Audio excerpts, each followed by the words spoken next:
जिनको अपने सपनों पर विश्वास होता है उनके सपने एक दिन जरूर पूरे होते हैं। मैं एस्ट्रोलॉजर रिद्धि श्रीवास्तव आप सभी का अपने यूट्यूब चैनल पर स्वागत करती हूँ।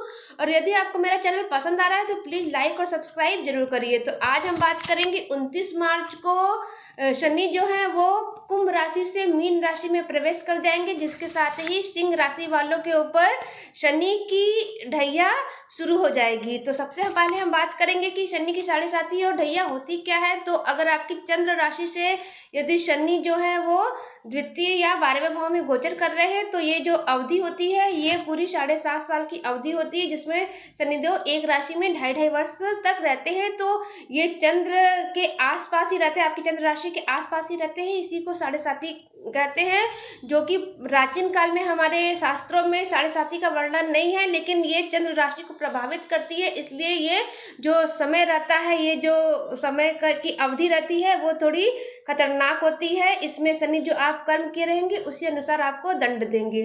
बात हम करते हैं कि शनि की ढैया क्या होती है। तो जो शनि है आपकी चंद्र राशि से चौथे और अष्टम में यदि गोचर कर रहे हैं तो इसे शनि की ढैया कहते हैं। ये जो शनि की अवधि होती है वो एक राशि पर 2.5 वर्ष रहती है, तो आपकी राशि पर वो 2.5 वर्ष तक रहेंगे तो शनि की ढैया से प्रभावित होंगे।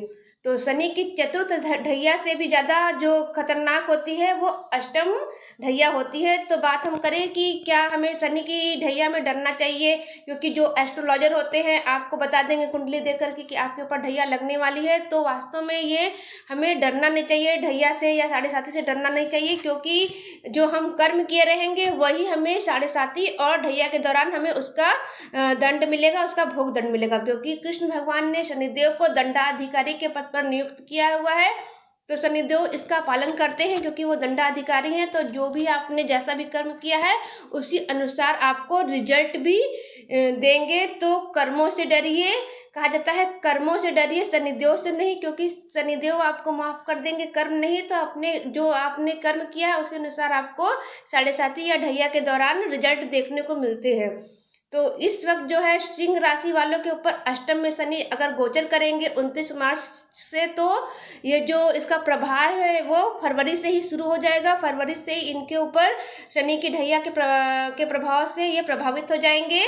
तो शनि जो है इस वक्त इनके 10वें स्थान में दृष्टि डालेंगे। शनि की तीसरी, 7वीं और 10वीं दृष्टि रहती है। तो इनकी जो दृष्टि है शनिदेव की वो 10वें स्थान में रहेगी, कुटुंब स्थान यानी धन स्थान में रहेगी, द्वितीय भाव पर, और पंचम भाव में रहेंगी। तो इस दौरान जो है आप अपने जीवन साथी से थोड़ा मनमुटाव कम करिए, क्योंकि जीवन साथी से मनमुटाव बना रहेगा।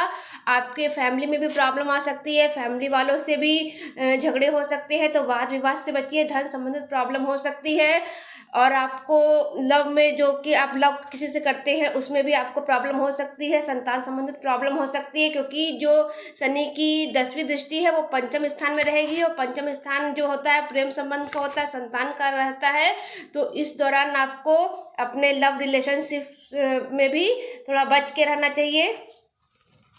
शनि का संबंध जब अष्टम भाव से बनता है तो वो अष्टम भाव को प्रभावित करते हैं।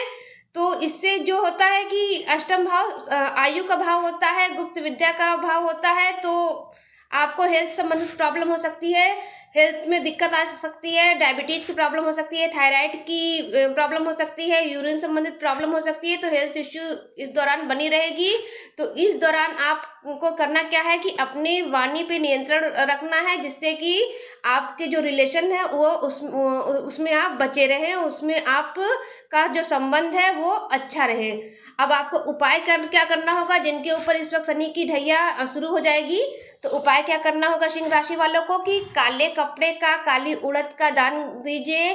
शनिवार के दिन पीपल के पेड़ में दिया जलाए। प्रति शनिवार के दिन हनुमान मंदिर में जाकर के हनुमान जी का दर्शन करें और कृष्ण जी की आराधना जरूर करें, क्योंकि शनिदेव जो है वो खुद श्री कृष्ण के भक्त है। तो यदि आप श्री कृष्ण की आराधना करते हैं तो शनि की ढैया से आप कम पीड़ित हो सकते हैं, क्योंकि शनिदेव खुद श्री कृष्ण भगवान के भक्त हैं।